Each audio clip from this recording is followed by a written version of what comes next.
Grand Dialogue. Sigika Foba. Le Grand Dialogue, l'émission de débat du studio Tamani sur votre radio. Shenibiro. Halud Mauni. Shenibiri. Sigika Foba.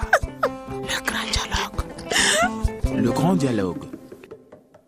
Mesdames, Messieurs, bonsoir. Merci de nous recevoir chez vous. Aujourd'hui, nous revenons sur les événements de Gao, événements sanglants où on a enregistré 3 morts.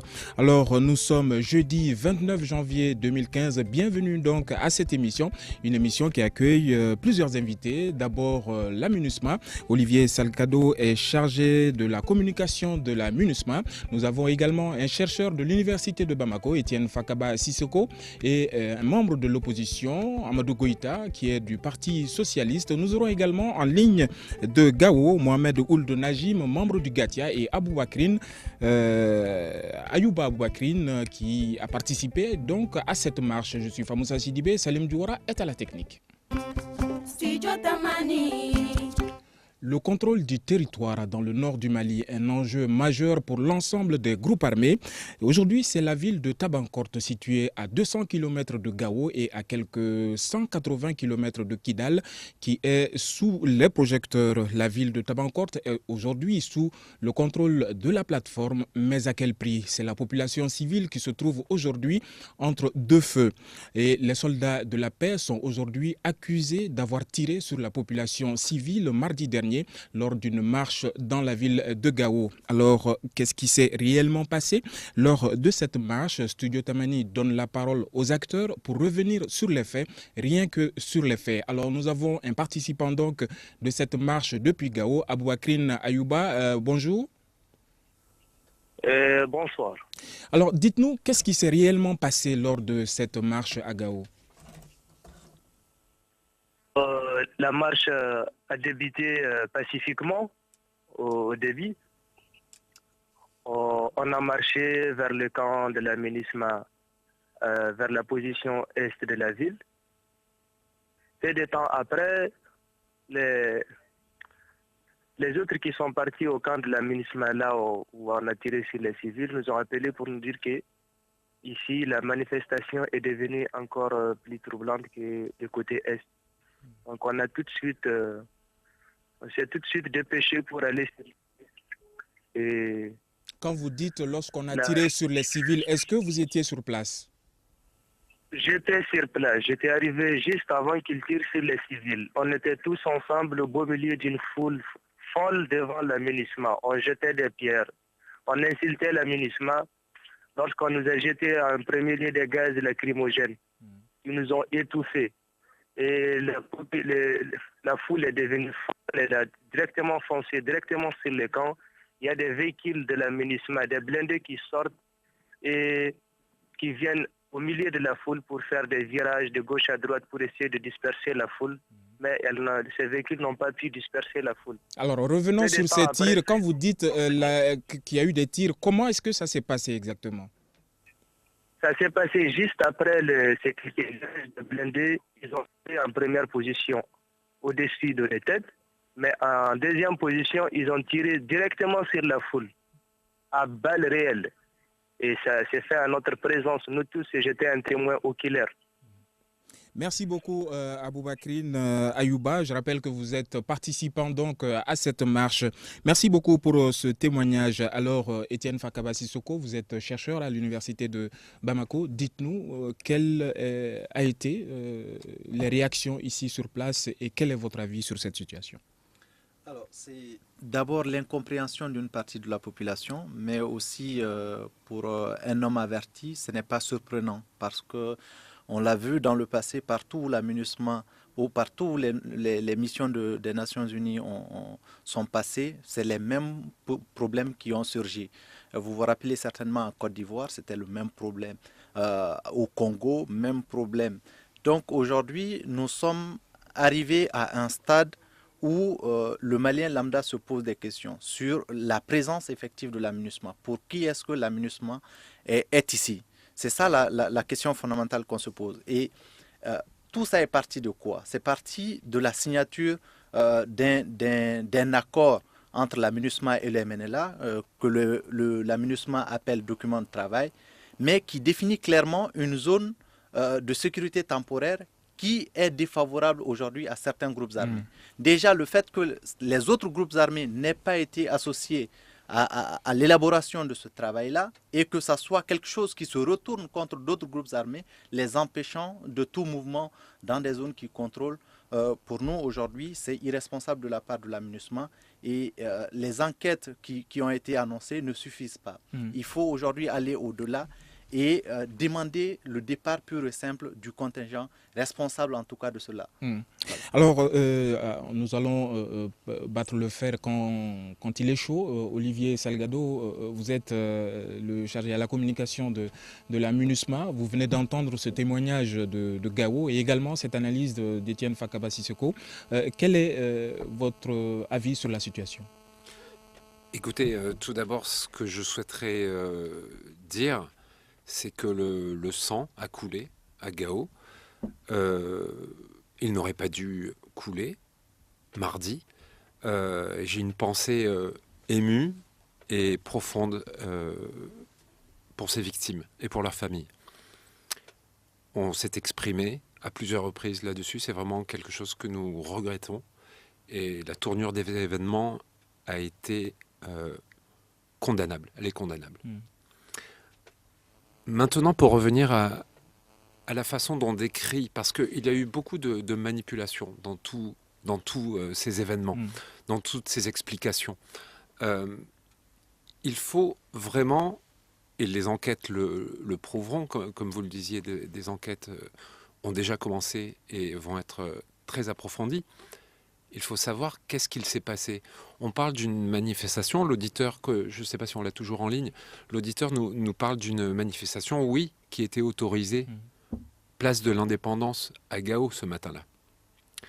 Et alors que nous recevions à leur demande les représentants de ces manifestants dans notre camp, à la MINUSMA, on est passé à autre chose. On est passé à une manifestation non autorisée. Une foule s'est déplacée vers le camp de la MINUSMA, je dis bien une foule, et ce qui est présenté comme une manifestation pacifique a dégénéré. Il faut bien comprendre qu'est-ce qu'une manifestation pacifique. J'ai lu dans la presse aujourd'hui, et si vous me permettez, c'est passé dans rapidement Nouvel Horizon ce matin, et ça a été rapporté par plusieurs sources. Et je vous laisserai le papier. Selon des témoins que nous avons réussi à joindre, 4 véhicules 4x4 assuraient le ravitaillement des manifestants en cailloux. Un premier 4x4 arrivait, déversait son plein de contenu de cailloux et repartait aussitôt pour faire un nouveau chargement. Les 4 véhicules 4x4 ont assuré ce service de 8h jusqu'à 11h. Ceux-là qui s'occupaient de ces véhicules avaient également plusieurs bidons remplis d'essence. Ils en mettaient dans des bouteilles pour le donner aux manifestants qui les allumaient puis les jetaient sur le camp de la MINUSMA. Attention, alors, ça c'est la presse, mais quelle est la version ce que je de la vous dis, MINUSMA ? mais justement, on est en train de documenter tout ça. Ce que je vous dis, c'est que on parle de quelque chose de beaucoup plus préparé. On sort un petit peu du cadre d'une manifestation pacifique. Maintenant, une fois que j'ai dit ça, je ne suis pas en train de chercher à justifier quoi que ce soit. Je ne suis pas en train de chercher des excuses pour me cacher. Je suis juste en train de rétablir les faits et donner un petit peu de perspective à cette manifestation qui aurait dû être sécurisée. Qui devait sécuriser ? Pas la MINUSMA. Les autorités locales, ce serait bien peut-être que vous les contactiez, devaient assurer cette sécurisation. Il faut savoir comment on en est arrivé là.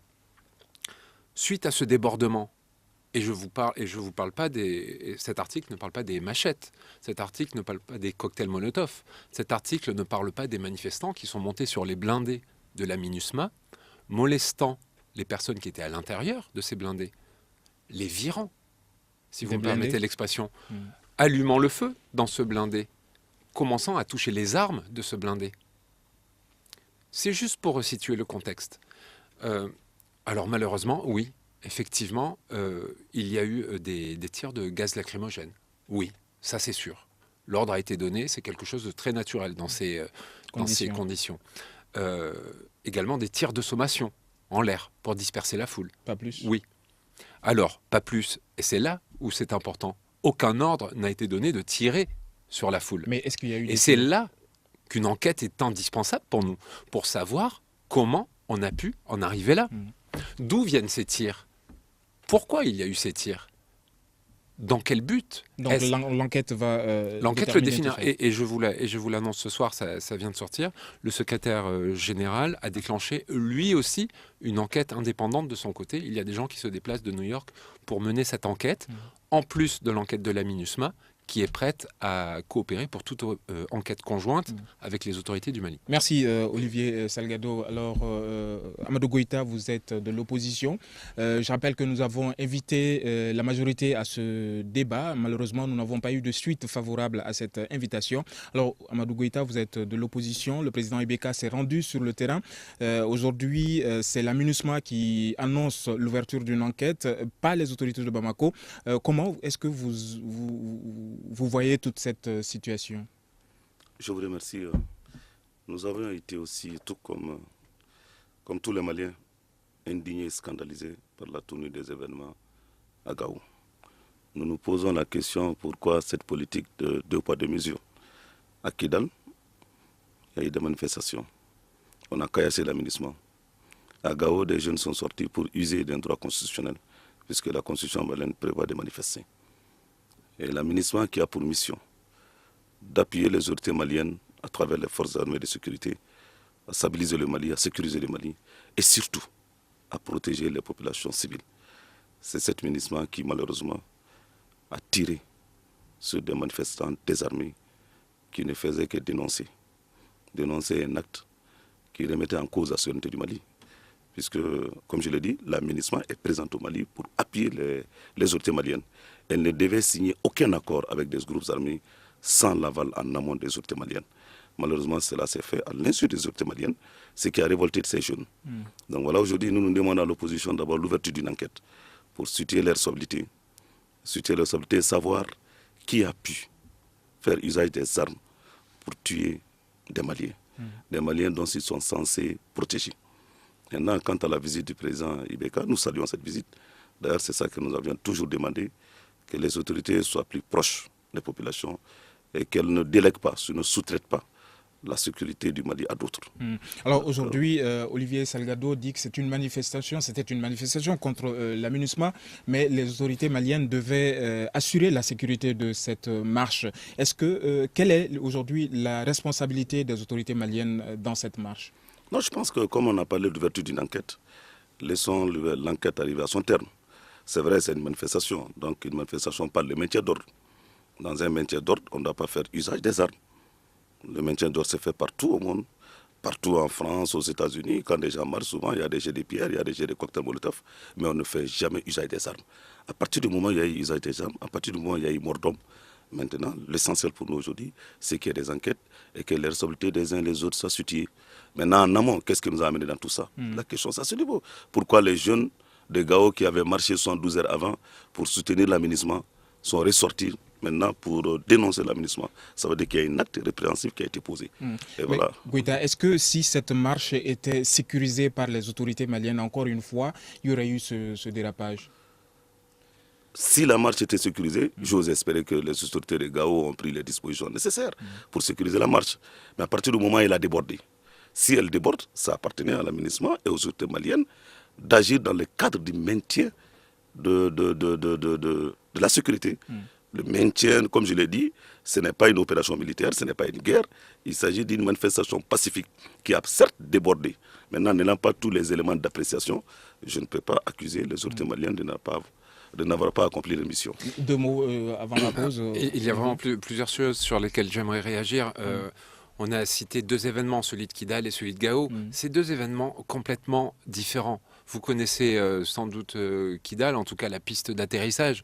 Tout le monde l'appelle l'aéroport, c'est une piste d'atterrissage écartée de la ville, un petit peu perdue. La MINUSMA n'a pas d'installation sur cet aéroport.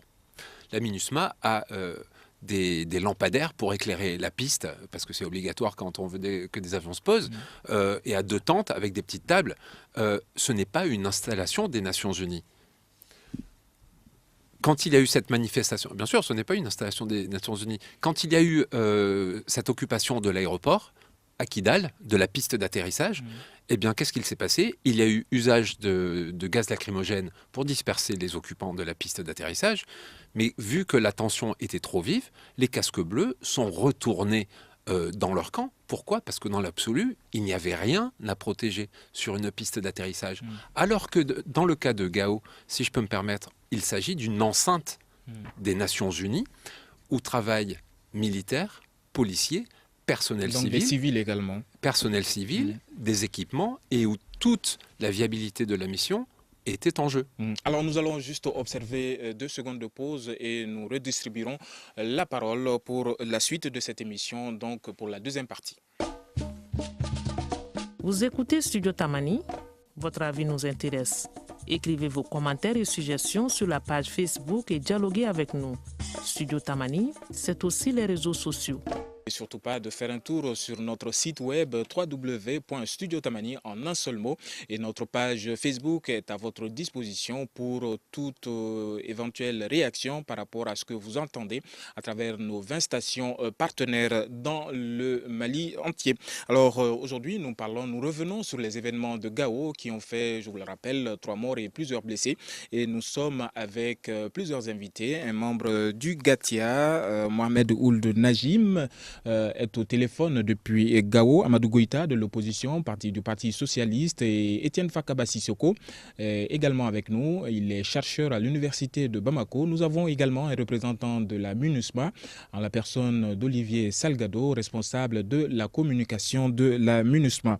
Alors, juste avant d'entamer cette partie consacrée au rendez-vous d'Alger, nous revenons un tout petit peu sur cette première partie qui parlait du devoir d'impartialité de la MINUSMA.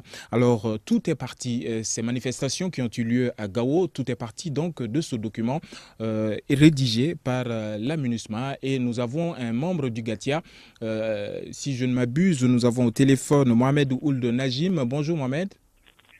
Bonjour, ça va? Ça va. Alors, dites-nous, Mohamed, en quoi est-ce que ce document de la MINUSMA dérange les partis? Le document de la MINUSMA, voici en quoi ça dérange les partis. La journée où on a fait connaissance de ce papier, de ce document, c'est le jour où même j'ai quitté Tabancor pour être à Gao. Je suis arrivé à Gao comme il y avait une coordination d'information avec tous les autres qui ont les soucis du pays, du Mali. Donc cette coordination nous a permis tout de suite, il faudrait prendre connaissance de ces documents. On s'est réunis au siège des patrouilleurs de Gao. Quand on est venu, on est arrivé tous là-bas et puis on a lu les documents. Et tout de suite, on a jugé nécessaire d'y aller auprès. Moi, j'étais dans la délégation même qui a été voir François Osler. On est venu, on a dit qu'il y en a une information. Cette information, nous demandons des éclaircissements par rapport à cette information. Et il nous a écoutés, on a dit que on vient de faire connaissance d'un document qui a été signé à Kidal. Alors que quand la MINUSMA était arrivée à Tabancor, cela m'a trouvé à Tabancor. Ils ont échangé avec les gens, mais ils n'ont pas fait connaissance à personne de ce document qui voulait aller signer à Kidal. Donc, quand ils sont arrivés à Kidal... Alors, je me permets de vous arrêter un tout petit peu, Mohamed Ould Najim. Vous êtes membre du Gatia, le groupe d'autodéfense. Donc, dites-nous aujourd'hui concrètement, en quoi est-ce que ce document est dérangeant?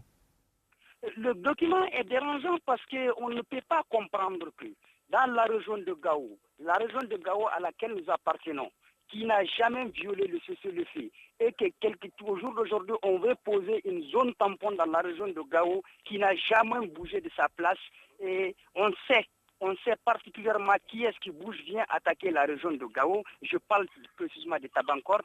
Et ça nous dérange. On s'est dit que la MINUSMA ne doit pas prendre parti. Quand quelque chose doit se faire entre deux belligérants, l'essentiel c'est de les faire asseoir et discuter entre ceux-ci. Mais on ne peut pas comprendre qu'ils nous outrepassent et puis ils nous infulgent. Non, l'impartialité de la MINUSMA, elle est où? Elle dévoile tellement son vrai visage. Alors vous restez avec nous, Mohamed Ould Najim, Olivier Salgado. Juste avant de vous laisser la parole, permettez juste à Étienne Fakaba Sissoko d'intervenir sur ce document retiré créé, je le rappelle, par la MINUSMA. Il faut déjà sortir de cette langue de bois dans laquelle M. Olivier veut nous amener. Parce que quand il dit que ce sont les autorités maliennes qui auraient dû assurer la sécurité pendant cette marche, je dis que pendant la marche de Kidal, pour empêcher justement Tatamli d'atterrir, qui était en train d'assurer la sécurité sur place? C'était la MINUSMA, même s'il y avait les forces maliennes à côté. Mais monsieur, vous essayez de tout mélanger et de confondre les auditeurs et de les enfoncer un petit peu plus dans l'incompréhension. Allons avec ce fait-là. Je vous ai laissé parler, monsieur. Allons avec Étienne, allons avec ce cas précis de ce document. Deuxième chose, Gao, la première manifestation pour soutenir la MINUSMA, qui était en train d'encadrer la marche? C'était la MINUSMA. Et cette même marche, pourquoi est-ce que la MINUSMA, sachant des risques d'insécurité... Ce chapitre étant bouclé, Étienne, qui lui réagisse sur cela, et il ne réagit pas non plus sur la question du document qui est, à mon avis, essentiel, parce que c'est le déclencheur. Je veux bien en parler tout de suite. Et donc, rapidement, aujourd'hui, pourquoi ça pose problème? Je vous donne la parole tout de suite. Pourquoi ça pose problème? Vous me perturbez et vous n'allez pas réussir justement. Étienne, allez-y rapidement. Nous avons 45 minutes et si nous passons au... Allez-y. Merci. Donc, aujourd'hui, la question qui se pose, c'est quel mandat, quelle autorisation la MINUSMA a de signer un document qui engage le Mali? C'est ça la question fondamentale. Et on ne répond pas à cela et on veut nous distraire avec des arguments qui ne tiennent pas, avec des éléments de la presse malienne que eux ils ont commandité justement.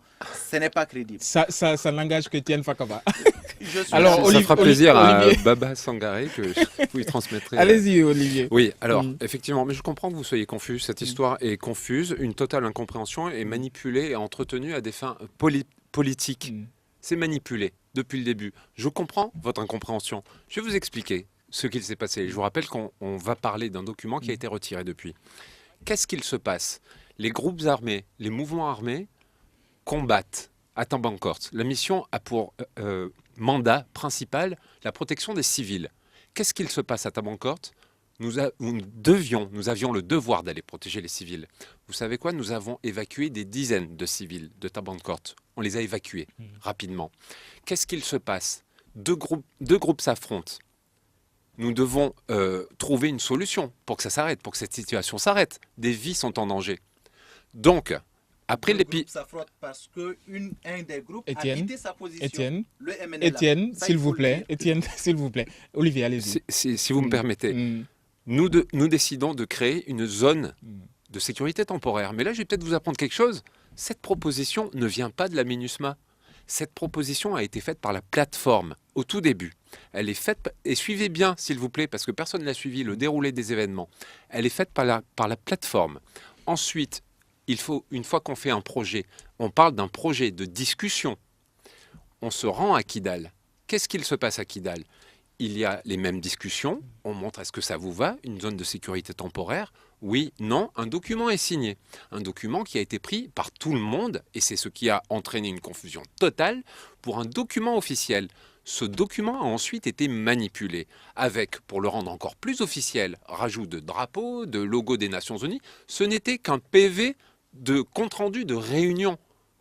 On a parlé, on dit, ok, on est d'accord. Qu'est-ce qu'il se passait après? La suite des événements, si ce document n'avait pas intentionnellement été fuité dans la presse et sur les réseaux sociaux, ce document devait retourner à la plateforme pour validation. Ensuite, qu'est-ce qu'il se passait? Ce document, il poursuivait son chemin. Ça s'appelle des navettes diplomatiques. Il venait à la MINUSMA, au siège de la MINUSMA, où on allait voir dans quelles conditions est-ce qu'on allait pouvoir mettre en œuvre cette zone tampon de 10 km de large pour voir si nous étions équipés, si nous avions les moyens, si nous avions les troupes. Donc rien n'était arrêté. Absolument. Et enfin, qu'est-ce qu'il se passait au final? Il allait être présenté et validé par les autorités maliennes. Mais le problème, c'est que comme ce projet, ce brouillon a été fuité dans la presse et présenté comme un document officiel, bien sûr, on nous traite d'impartialité. Or, c'est faux, tout le monde a été consulté. Tout le monde. Il a été utilisé ensuite pour créer des manifestations, il a été manipulé pour créer des incidents, et voilà où on en est aujourd'hui. Donc, pour apaiser tout le monde, ce document a été retiré hier ou avant-hier, si je ne m'abuse, lors d'une conférence de presse. À la demande du Mali, non? Alors, me demandez pas à la demande de qui. Ce que je peux vous dire, c'est que je l'ai appris en direct pendant la conférence de presse. Il a été mal compris, il a été détourné de son projet. L'idée, c'était d'apporter la paix, c'était d'empêcher que du sang coule encore au Mali. Il n'a donc plus sa raison d'être, ce document. Il a été retiré. Une fois de plus, et je veux être très clair pour les auditeurs, ce qui a été présenté comme un accord officiel signé avec la coordination n'était en fait qu'un brouillon, un document de travail, un compte-rendu de réunion. D'accord. Et toutes les parties avaient été consultées. Merci Olivier, vous êtes de la MINUSMA. Étienne, je vous donnerai la parole, mais juste avant, Amadou Goïta... je pense qu'Olivier se contredit. Il dit que le document n'est pas officiel. Un document qui n'est pas officiel ne sera pas retiré. À partir du moment où on retire un document, c'est qu'il est officiel. J'ai le document dans mon portable. C'est un document qui a été signé par la MINUSMA et par la MLNA. J'ai le document dans mon portable ici. Oui, je l'ai. Mais bien sûr, donc, mais à partir du moment où on dit que ce document a été manipulé... D'abord, ce document viole le cessez-le-feu du 23 mai. Ce cessez-le-feu stipule qu'à partir de la signature, que toutes les parties devaient garder leur position. Je ne pense pas que la MLNA était à Tambakor. Après le 23 mai, avant le 23 mai. La MINUSMA n'a pas un rôle ou une mission d'impartialité. La MINUSMA est là pour appuyer les autorités maliennes afin de stabiliser et de sécuriser et de protéger les populations. Maintenant, tous ceux qui portent les armes, qui ne sont pas habilités à les porter, la MINUSMA doit être aux côtés de l'État malien pour les ramener à l'ordre. Maintenant, parler de cette impartialité de la MINUSMA, c'est là où on amène une certaine confusion. Pourquoi aller signer avec les MLNA? Moi, j'ai le document ici. Si c'est un document qui était préparé avec toutes les parties, on aurait dit d'abord, avant de procéder à une signature, avoir un accord et qu'il y ait une signature tripartite. Mais nous avons vu un document où est apogé. Vous auriez eu un accord officiel signé par toutes. Mais celui-là, c'est qu'un projet que vous avez, monsieur. C'est un document que j'ai signé par le représentant de la MINUSMA et signé par le représentant. Par les personnes qui étaient présentes à cette réunion. Ceci met fin donc à la première partie de notre émission. Nous allons nous diriger vers la deuxième partie qui est consacrée à ce rendez-vous d'Alger. Alors nous allons voir avec les membres du GATIA, Mohamed Ould Najim, vous intervenez depuis Gao. Dites-nous aujourd'hui si ce rendez-vous d'Alger est compromis avec ces derniers développements sur le terrain. Donc je tiens à vous dire aujourd'hui que, dit à l'arrivée du président de la République, dit les propos qu'il a tenus au jour d'aujourd'hui devant toute la population de Gao, la population de Gao s'est apaisée. C'est apaisé parce que il a marché, le président de la République a marché sur les langues de toute la population de Gao. C'est là, nous pouvons vous dire que à notre niveau ici, nous, population de Gao, pour le moment, nous sommes apaisés et nous voulons à ce que les choses continuent comme la population sait que la population, et plus particulièrement les mouvements du GATIA, le mouvement, c'est-à-dire la plateforme, serait concertée d'avance au préalable que cette action qui venait de se faire par la MINUSMA ne puisse pas être une action continuelle. Quand il y a quelque chose à traiter, c'est l'ensemble des côtés qu'il faut faire, auxquels il faut faire appel. Ceux-ci discuteront entre eux, ayant un compromis bien partagé sur lequel les gens s'entendent. On pense que si cela continue, il n'y aura pas de compromis. Merci beaucoup. Merci beaucoup, Mohamed Ould Najim. C'est l'objectif recherché. Hein. Tout le monde cherche la paix et l'apaisement. Aujourd'hui, cette visite, vous venez de le dire, cette visite du président de la République à Gao a apaisé les tensions. Tout le monde est redevenu calme, si on peut dire ça comme ça. Alors, Étienne Fakaba Sissoko, quelles sont aujourd'hui les chances que Alger puisse de nouveau réunir les différents acteurs? Il faut d'abord que les acteurs clarifient leur position. Et c'est l'objectif du meeting que nous avons organisé. L'ensemble des jeunes leaders du Mali ont organisé demain à la Bourse du Travail pour justement qu'au-delà des enquêtes qui ont été ouvertes par la MINUSMA et au niveau international, qu'il y ait des enquêtes commanditées par les autorités maliennes et qu'on nous explique clairement ce qui s'est passé. Parce qu'aujourd'hui, et que la MINUSMA surtout clarifie sa position. Parce que l'impartialité, ce n'est pas ce qui a été demandé à la MINUSMA, mais être aux côtés du peuple malien, être aux côtés des Maliens, c'est leur objet principal. Et que plus jamais de telles choses ne puissent arriver, parce qu'ils sont là, dans un premier temps, pour la défense des populations civiles. Et se retourner contre cette même population civile, comme elle l'a toujours fait d'ailleurs, aujourd'hui, c'est quelque chose qui ne passera pas au Mali. Que ce message-là soit entendu de tous. Demain, c'est l'objectif de notre meeting. Maintenant, pour répondre à votre question, aujourd'hui, il y a déjà un projet de document qui aujourd'hui est contesté par l'ensemble des couches maliennes, sans risque de se tromper. Il faut déjà que les concertations qui ont débuté, que ces mêmes concertations continuent pour que le prochain projet de document qui va être soumis à la négociation puisse avoir l'adhésion de la population. Mais ce qui est aussi plus important, c'est que c'est des questions institutionnelles qui vont être discutées, parce qu'il y a même risque de modification de la Constitution. Or, un gouvernement n'a pas mandat de modifier la Constitution. Donc, il faut revoir déjà le panel qui va représenter le Mali lors de ce rendez-vous d'Alger. Alors, nous allons juste observer quelques secondes de pause avant de donner la parole aux uns et aux autres pour donc entamer cette partie consacrée au rendez-vous d'Alger. Une réaction, Un avis, un commentaire. réagissez sur la page Facebook de Studio Tamani et restez connectés avec nous. Studio Tamani sur les réseaux sociaux pour vous faire entendre. Les réseaux sociaux, notre page Facebook, notre compte Twitter, mais nous ne cesserons jamais de le dire.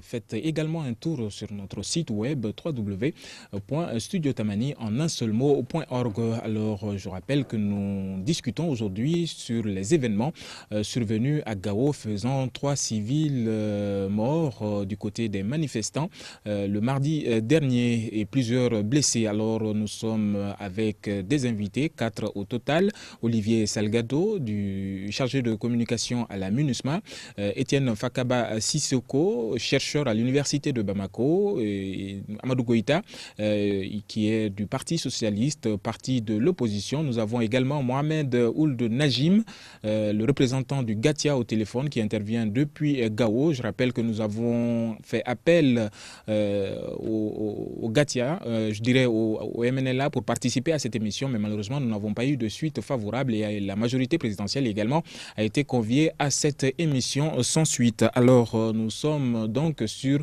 le rendez-vous d'Alger. Quelle chance aujourd'hui pour ce rendez-vous d'Alger, Olivier Salgado? Écoutez, avant toute chose, il y a des choses que j'entends que je ne peux pas laisser dire comme ça. Monsieur vient de dire que, comme l'a toujours fait la MINUSMA, de tirer sur les populations civiles. Mais enfin, monsieur, vous venez de quelle planète? Monsieur, la MINUSMA a pour mandat de protéger les civils. C'est notre priorité. La MINUSMA a injecté des milliards de francs au Mali pour aider des tas de personnes, des milliers de personnes, à sauver des milliers de personnes, à développer des entreprises, à développer des projets qui permettraient aux communautés de se développer, des associations de femmes, des associations de jeunes. Les jeunes de Gao, qui je l'espère nous écoutent, combien de fois nous sommes en contact avec eux pour monter ces projets.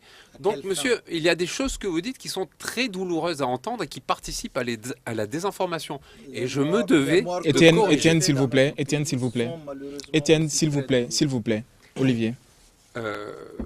Voilà, et ce que disait monsieur, pour moi, cela participe à la désinformation et je vous remercie de bien vouloir de m'avoir invité pour pouvoir apporter un petit peu le son de la MINUSMA qu'on n'entend pas suffisamment. Ensuite, vous me parlez de... Des tensions, qu'est-ce qui se passe? Eh bien, écoutez, d'autres dispositions vont être recherchées, une fois de plus en accord avec toutes les parties, comme ça l'a été lors du précédent projet. Une fois de plus, nous allons chercher une solution pour le problème de Tabankort, particulièrement, mais pour d'autres également. Vous savez, c'est dur de faire la paix, de prendre des gens qui ne veulent pas forcément se parler autrement que par des armes, d'en prendre un par la main, d'en prendre l'un par l'autre main et de les asseoir à la table. C'est pas facile, c'est un boulot qui nous prend énormément de temps. Alors les discussions, elles vont suivre leur chemin, bien évidemment, pour trouver une autre solution.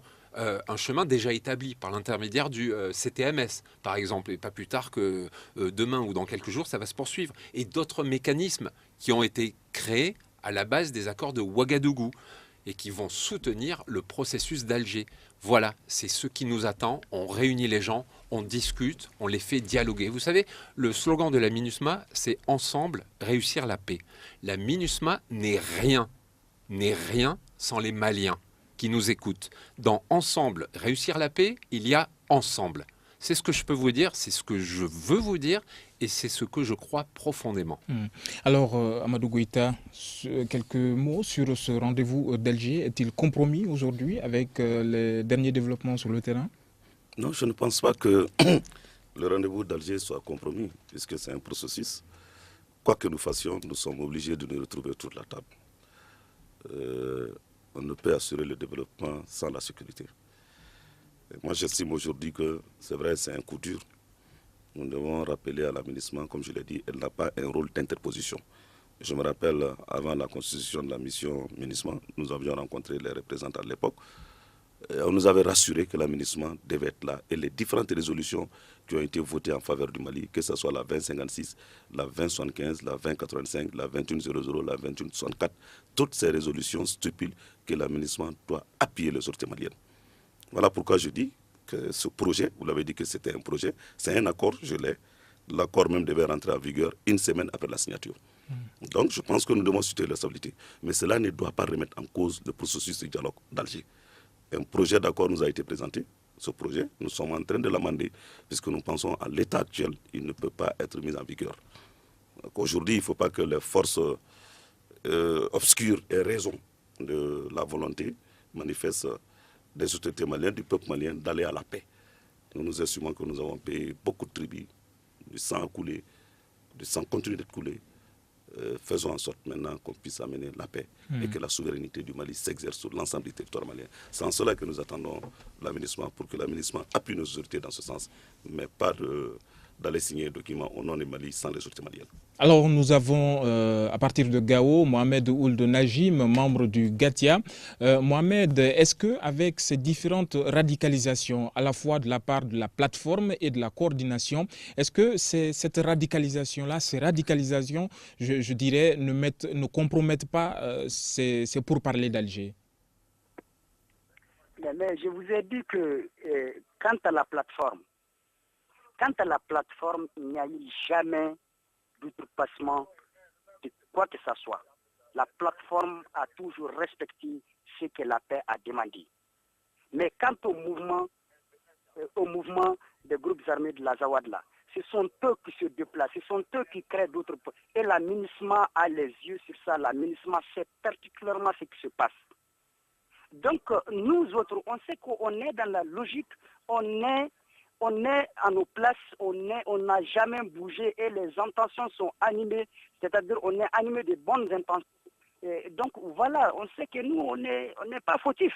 La MINUSMA connaît les fautifs. La MINUSMA sait ce qui se passe. La MINUSMA a les yeux larges de la situation qui est en train de se produire à la frontière Kidal-Gao. La MINUSMA a tous les détails. Preuve en est que quand on a rencontré le représentant de la MINUSMA ici, il y a des questions auxquelles il n'a pas pu répondre. Ça, on en témoigne. Et si c'était que c'est à moi, vous avez posé les questions par rapport à la marche, vous allez avoir plus d'éclaircissement de la situation de la marche. Alors, comme cette question ne m'a pas été posée, je ne rentrerai pas dedans. Mohamed, juste une précision. Ce matin, nous avons vérifié ce qui se passe sur le terrain. Alors, on nous a dit que la MINUSMA évacue à la fois les blessés de la plateforme et les blessés de la coordination. Est-ce que vous confirmez cela? Je vous dis, actuellement, là où je vous parle, on a 9 blessés sur le terrain qui n'ont pas eu un moyen de transport. Et ça a été toujours le cas. Un blessé du MNLA, il tombe, il ne fera même pas les 30 minutes. Il y a un hélicoptère qui vient le prendre. Mohamed, oui? Ce matin, j'ai eu Abala Hamzata, un membre du GATIA, qui m'a affirmé par téléphone que les blessés du GATIA étaient évacués par la MINUSMA. Et nous avons confirmé cette information du côté de la coordination également. Merci beaucoup, mais restez avec nous pour la suite de cette émission. Nous allons revenir vers vous. Alors, toujours cette question, comment faut-il aller vers l'apaisement aujourd'hui? Olivier Salgado, vous êtes le chargé à la communication de la MINUSMA. Dites-nous aujourd'hui quels sont les moyens dont disposent les acteurs sur le terrain pour que cette situation puisse s'atténuer, si on peut dire ça comme ça? Il va falloir redémarrer à zéro. Il va falloir retrouver un projet. Il va falloir consulter la plateforme. Il va falloir consulter la coordination. Il va falloir remettre ces choses en place dans le but de protéger des civils, des vies, dans le but de retrouver calme et sérénité qui sont absolument nécessaires pour que le dialogue à Alger, le processus d'Alger se déroule dans de bonnes conditions. Voilà notre rôle. Je suis content que vous ayez fait votre travail de journaliste et de vérifier et de cette manière d'apporter une vraie information. Oui, nous évacuons beaucoup de monde au Mali.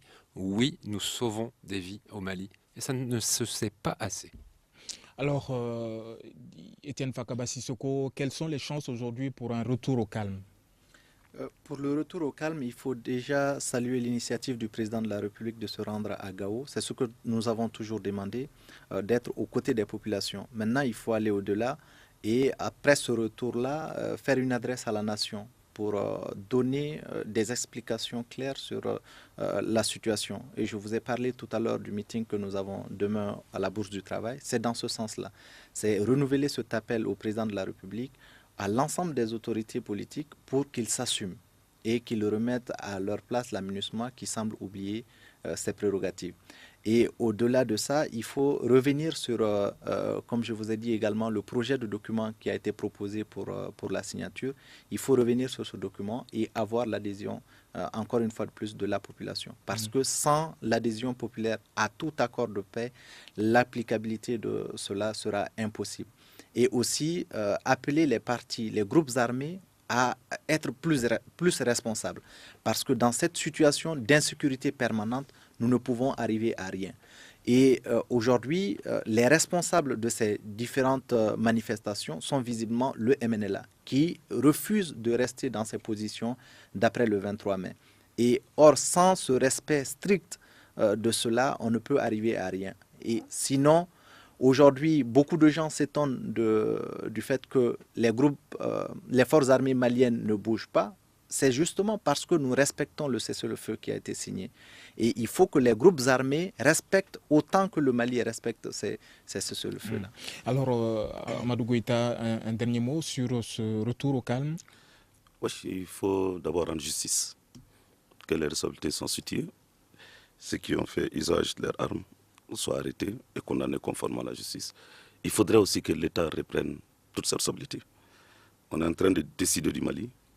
On est en train de décider du sort du Mali en absence de l'État. Je viens d'écouter tout de suite Olivier. Et ce n'est pas l'invitation qui a manqué. Il parle des groupes armés.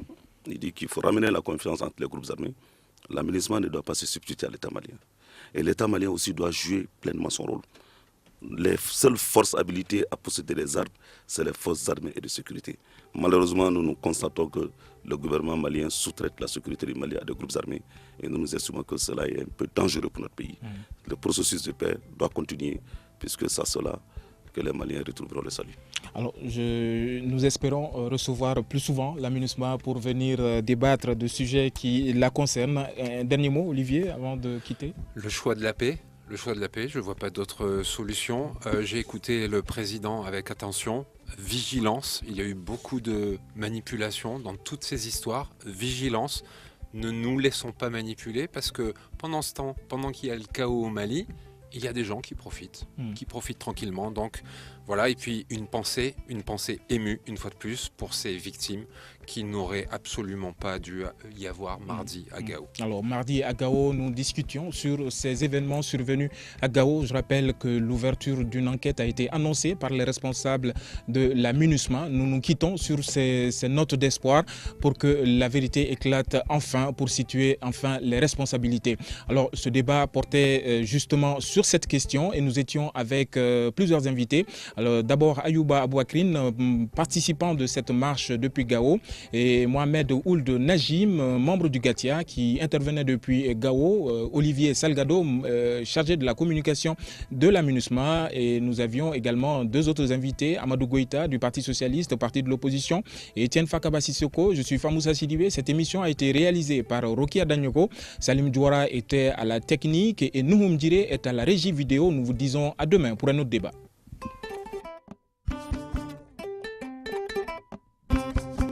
Grand Dialogue. Sigika Foba.